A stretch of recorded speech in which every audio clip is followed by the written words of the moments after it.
Paper quantum mechanics unit 3 start करेंगे आज हम। यूनिट 2 तक हमने पढ़ लिया था, लास्ट टॉपिक था हमारा सिंगल स्लिट वाला, ठीक है।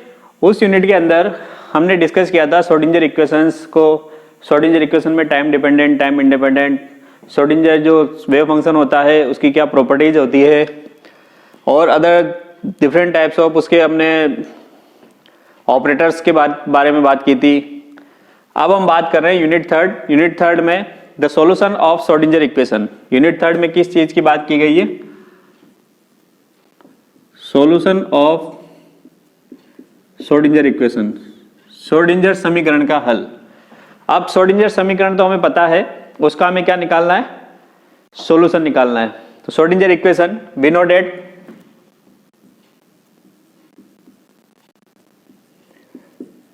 That time dependent Schrodinger equation. We know that time dependent Schrodinger equation क्या होती है? Iota H cross del psi by del t, जो साई का मान होता है वो आर टी पे डिपेंड करता है, equal to minus h cross square by 2m del square psi are t, ठीक है, plus v psi are t. Question number 1, this equation is known as time dependent Schrodinger equation. Clear? अब इस equation में आप देखो, इस equation के अंदर हम देख रहे हैं जो साई का मान है, जो वेव फंक्शन है, वो आर और टी पर डिपेंड कर रहा है। एक तो कोऑर्डिनेट्स पे डिपेंड कर रहा है, एक टाइम पे डिपेंड कर रहा है। We know that in above equation we can see that the wave function psi is depends on r and t, therefore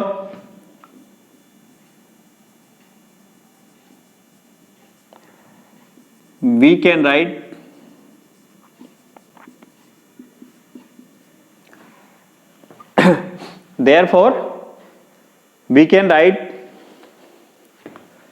psi rt।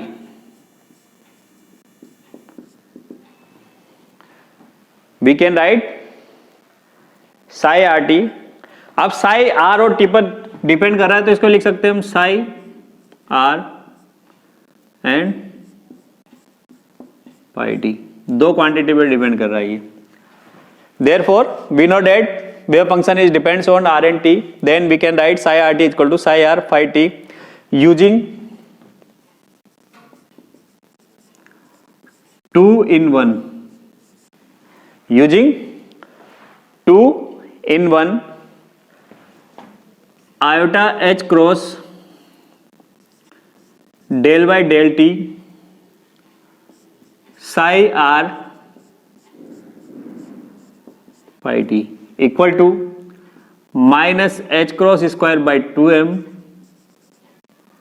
del square psi r phi t plus v psi r phi t. Equation number 3। Clear?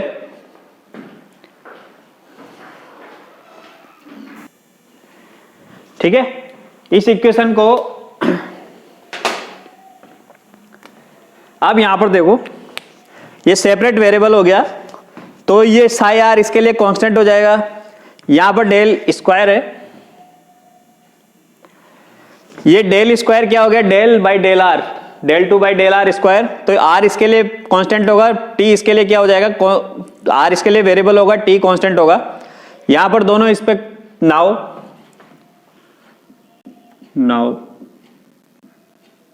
Equation 3 divided by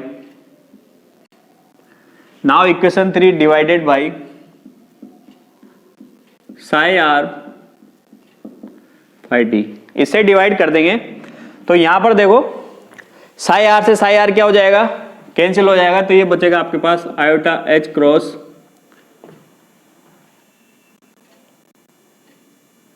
1 upon ये हो गया ऊपर, psi R यहां constant हो गया तो ये हो गया psi r phi t del by del t phi t, ठीक, equal to minus h cross square by 2m, h cross square by 2m। यहां से क्या होगा, फाई टी क्या हो गया, बाहर आ गया, ये हो गया साई आर फाई टी, अंदर क्या बच जाएगा, del square psi are, plus यहां डिवाइड करेंगे तो कैंसिल हो जाएगा, यहां क्या बचेगा आपके पास, ओनली किसका मान बचेगा, यहां बी का मान बचेगा, ठीक, इससे ये कैंसिल हो गया, इससे ये कैंसिल हो गया, क्या बचा, माइनस आयोटा एच क्रॉस 1/फाई t del phi T upon del T equal to minus h cross square by 2m।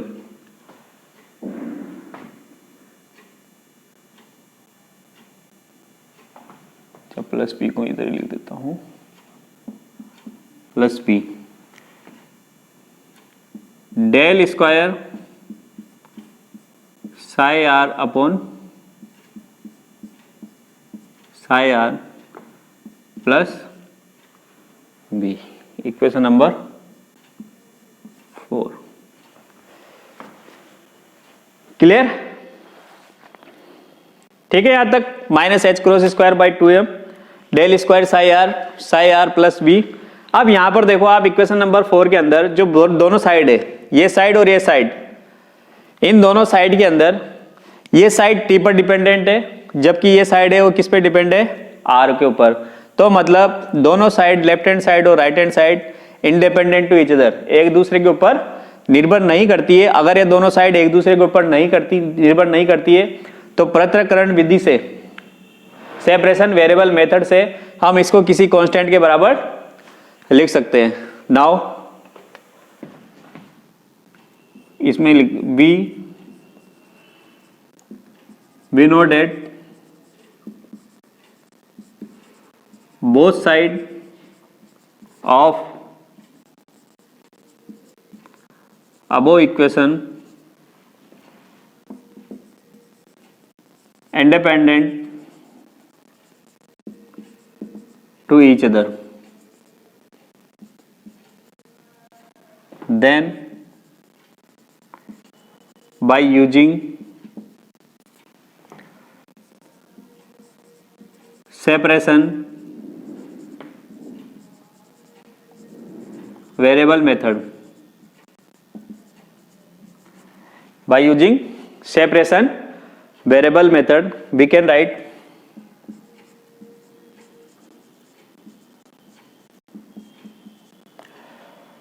किसी कांस्टेंट के बराबर मान सकते हो उस केस के अंदर। तो कांस्टेंट के बराबर मान लिया तो जैसे minus h cross square by 2m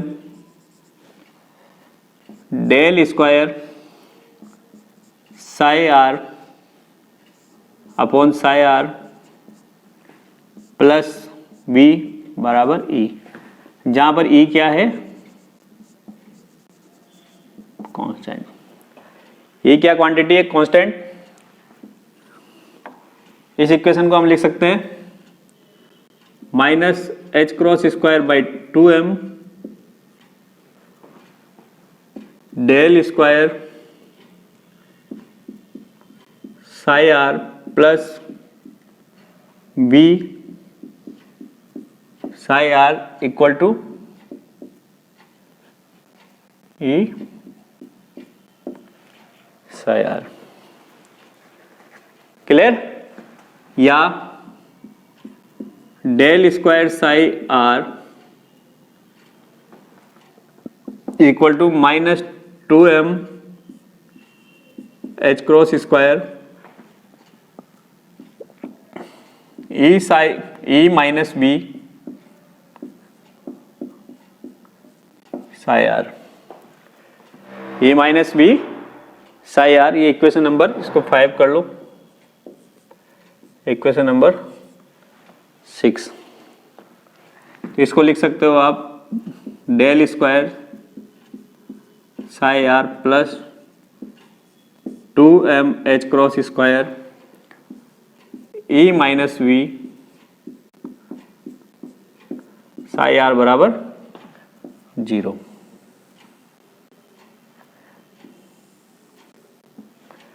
equation number 7, this is known as time independent Schrodinger equation. This is known as time independent Schrodinger equation. Equation 5 ये क्या होगी? Time independent Schrodinger equation. वो थी टाइम डिपेंडेंट श्रोडिंगर इक्वेशन, ये है time independent Schrodinger equation. Now equation 5 can be written as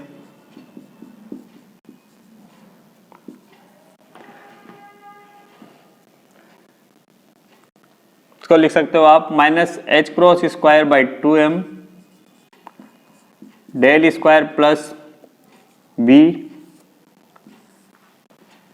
Sai r equal to A psi are.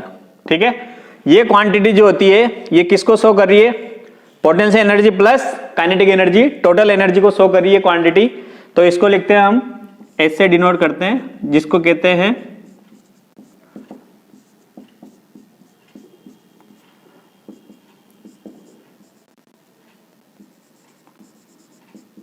हर्मिटी operator. हर्मिटी operator किसको show करता है? या इसको कह सकते हैं हम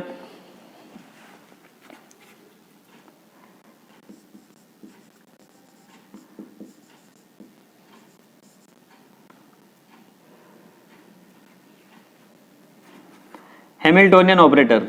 लिखने की जरूरत नहीं है, इसको क्या कह सकते हैं हम? Hamiltonian operator. जो हैमिल्टोनियन ऑपरेटर है वो किसको शो कर रहा है? टोटल एनर्जी को, kinetic energy plus potential energy. ठीक है, तो ये जो इक्वेशन है वो भी क्या कहलाती है? Schrodinger equation. ये इक्वेशन भी क्या कहलाती है? Time independent Schrodinger equation. तो दो तरह की इक्वेशन आ गई, हमें जरूरत इसी की पड़ेगी कैलकुलेशन के अंदर। इसकी तो जरूरत बहुत कम पड़ेगी, ये सिंपल फॉर्मेशन है, इसका सिंपल फॉर्म है, शॉर्ट फॉर्म में लिखा गया है इसको, जहां पर h का मान याद रखना है minus h cross square by 2m del square plus v psi r equal to E psi r. तो ये इक्वेशन नंबर 8 क्या कहलाती है? Time independent Schrodinger equation. ये तो हो गया पहले वाला पार्ट का सॉल्यूशन। ये वाला जो पार्ट दे रखा है आपको, एक पार्ट का सॉल्यूशन हो गया। अब हम क्या करेंगे, इस दूसरा पार्ट भी किसके बराबर होगा? ई के बराबर हो जाएगा। Now we can use iota H cross 1/5t del phi T upon del T equal to E, ये होगा। तो इसको हम लिख सकते हैं iota H cross del phi T upon phi T equal to E D T. क्या लिख सकते हैं इसको? ई डी टी लिख सकते हैं, या del phi T upon phi t बराबर इसको लिख सकते हैं माइनस आयोटा ई अपॉन एच क्रॉस। आयोटा से ऊपर नीचे मल्टीप्लाई कर दिया, माइनस आ गया, ये हो गया d t. Now equation number 9, integrating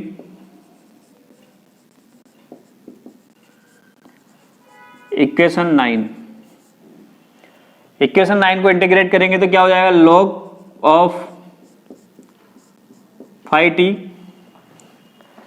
equal to minus iota E h cross, log phi t minus iota H cross t. तो फाई टी का मान क्या हो गया? e to the power minus iota E by H cross t, equation number 10। तो ये solution आ गया इसका। आयोटा एच क्रॉस ई की power iota E upon H cross T. Now we know date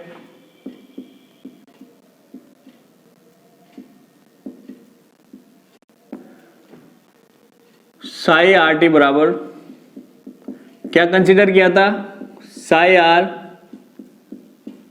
phi T. तो जो भी equation थी ये ए लिख देता हूं मैं यहां पर अभी, यूजिंग 10 इन ए. 10 को ए में यूज करेंगे तो साई आर टी बराबर क्या हो जाएगा, साई आर ए की power minus iota E by H cross T. This is the solution of Schrodinger equation.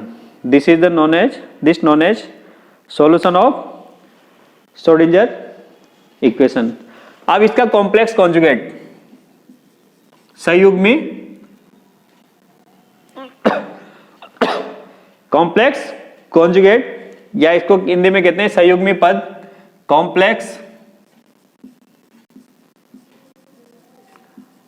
Conjugate. क्या लिख सकते हैं, psi are T is equal to psi R A की power plus E by H cross T. Psi are plus E power H cross. Clear. Equation number 11, equation number 12 multiplying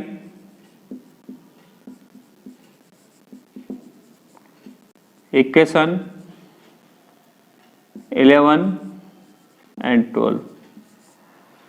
Multiplying equation 11 and 12, we can write psi RT psi R is equal to, इन दोनों को multiply करेंगे तो ये value तो क्या हो गई, 1 हो गई, कैंसिल आउट हो गया, तो ये हो गया psi R psi star R, psi R psi star R, या इसको हम लिख सकते हैं यहां पर मोड ऑफ साई आर का square, mod of psi R का square. This is known as stable solution, stable state solution या स्टेडी स्टेट सॉल्यूशन. स्थायी अवस्था हल कहलाता है. ये क्या कहलाता है, स्थायी अवस्था हल, स्टेडी स्टेट सॉल्यूशन. तो this is the solution of, पहला सॉल्यूशन तो क्या हो गया आपके, ये वाला पार्ट जो श्रोडिंगर इक्वेशन है उसका सॉल्यूशन ये हो गया नॉर्मल श्रोडिंगर इक्वेशन का, और जो स्थायी सॉल्यूशन है उसका स्टेबल स्टेट का जो सॉल्यूशन है वो क्या होगा, इक्वेशन नंबर 13. ये क्या हो गई, इक्वेशन नंबर 13 हो गई. क्लियर. ये this is the solution of Schrodinger equation. तो ये श्रोडिंगर इक्वेशन का सॉल्यूशन है. इसी के बेस पे आगे बढ़ेंगे. आपको ये दोनों इक्वेशंस याद रखनी है, टाइम इंडिपेंडेंट और टाइम डिपेंडेंट श्रोडिंगर इक्वेशन. और इससे जो हमारा सॉल्यूशन, ये हमें शॉर्ट फॉर्म है इसकी, इसके लिए हमें इसका मान ज्ञात रखना पड़ेगा. इसका जो मान है वो ये होगा, ये आपको पूरी याद रखनी है equation. This is the time independent, सबसे ज्यादा काम आने वाली इक्वेशन यही है, time independent Schrodinger equation. Clear.